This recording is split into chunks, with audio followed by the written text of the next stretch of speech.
Fala pessoal, professor Pedro por aqui. Vestibular UERJ 2019, segundo exame de qualificação. Vamos resolver nesse vídeo a questão de número 35. Na produção industrial dos comercialmente chamados leites sem lactose, o leite integral é aquecido a altas temperaturas. Após o resfriamento, adiciona-se ao leite a enzima lactase. Com esse processo, o produto gera menos desconforto aos intolerantes à lactose, que é o carboidrato presente no leite integral. Na fabricação do produto descrita no texto, aguardar o resfriamento do leite tem a finalidade de evitar o seguinte processo em relação à lactase. Então, olha só, ele está dizendo que nesses leites sem lactose, que ajudam aí os indivíduos intolerantes à lactose a poderem consumir leite, ele faz o seguinte: ele aquece esse leite integral, coloca ele lá em alta temperatura e bota para resfriar. Após o resfriamento, ele adiciona a enzima lactase. Vamos lembrar, galera, que a enzima lactase é a enzima que digere a lactose, o carboidrato encontrado no leite, tá?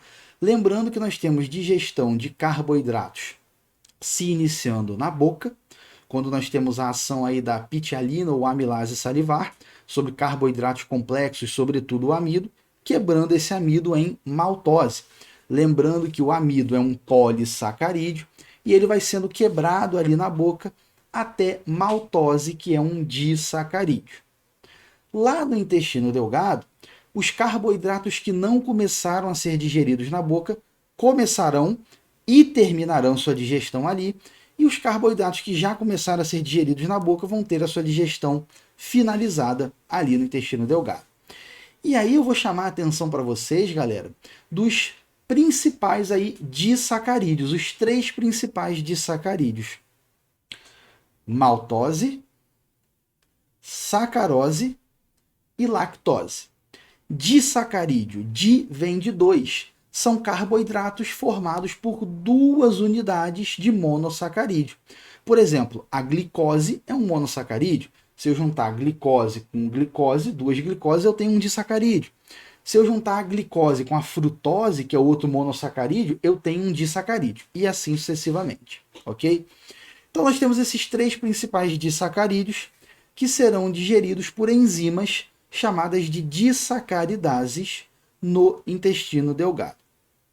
A maltose é digerida pela maltase, gerando duas moléculas de glicose. Por quê? A maltose ela é glicose mais glicose. Então, a maltose, pela ação da enzima maltase, é digerida em glicose mais glicose. A sacarose é digerida pela sacarase, formando aí glicose e frutose. E a lactose, que é o papo da nossa questão aí, é digerida pela enzima lactase, formando glicose e galactose. Beleza? Então aí, né, a composição desses disacarídeos, as enzimas que atuam neles, né, o resultado aí da digestão, tudo aí para você. Se ficou alguma dúvida, para o vídeo, volta, escuta de novo, vai anotando para você pegar, porque essas enzimas são importantes. E aí, galera, o foco da questão, para a gente responder, é na realidade o conteúdo sobre enzimas. E aí, bora lembrar que as enzimas são biocatalisadores ou catalisadores biológicos. E as enzimas, no geral, são proteínas. Pouquíssimas enzimas não são proteínas, mas não vou nem entrar nesse mérito, tá? Mas, via de regra, enzima é proteína, beleza? E essas enzimas, que na grande maioria das vezes são proteínas, têm função de aumentarem a velocidade de uma reação química. E como elas aumentam a velocidade de uma reação, tornando essas reações mais rápidas? Diminuindo o que nós chamamos de energia de ativação. Para que uma reação química ocorra, é preciso uma energia mínima para o processo acontecer, que nós chamamos de energia de ativação. E as enzimas reduzem essa energia de ativação, beleza? E as enzimas, elas possuem aí um pH ideal ou ótimo de atuação, que é um pH que faz a velocidade da reação ser máxima, faz a enzima ter a melhor atividade possível. Nós temos também aí uma temperatura ótima, que é a temperatura na qual a velocidade da reação dessa enzima vai ser máxima, ou seja, a temperatura na qual a atividade dessa enzima vai ser a melhor possível, beleza? Então vou pegar nesses dois fatores aí, galera, para ilustrar o seguinte. A enzima ela tem um pH ótimo de atuação. Por exemplo, o pH ótimo de atuação da pepsina, que é uma enzima que atua lá digerindo proteínas no estômago, é em torno de 2. Se você diminuir muito esse pH ou aumentar muito esse pH, essa enzima ela vai desnaturar, ok? Agora, quando nós falamos de temperatura, existe a temperatura ótima.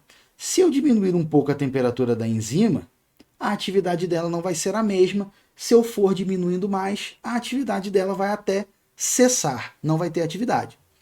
Estou na temperatura ótima.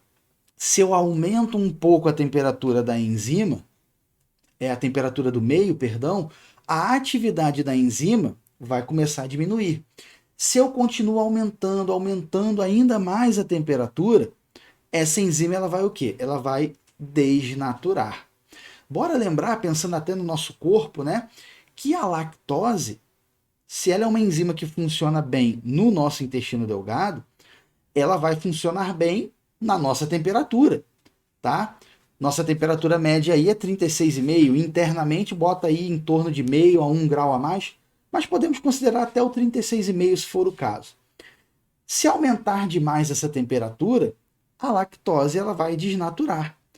Então, galera, o que está acontecendo aqui é o seguinte, esse leite está quente e ele tem que adicionar a lactose, mas ele só vai adicionar a lactase, perdão, né? Ele tem que adicionar a lactase, a enzima, né, que digere lactose. Mas ele só vai adicionar a lactase após o resfriamento. E por que ele vai fazer isso? Se ele adicionasse com o leite lá ainda quente, a chance de haver a desnaturação seria muito grande. Então, espera o resfriamento e só após o resfriamento você adiciona a lactase para evitar aí a desnaturação. Beleza? Vamos ficando por aqui em mais esse vídeo. Espero que tenham entendido, espero que tenham gostado de mais essa resolução. Se ficou qualquer dúvida, é só deixar aqui nos comentários que eu venho dar aquele suporte. No mais, não deixe de se inscrever no canal. Um grande abraço e até a próxima.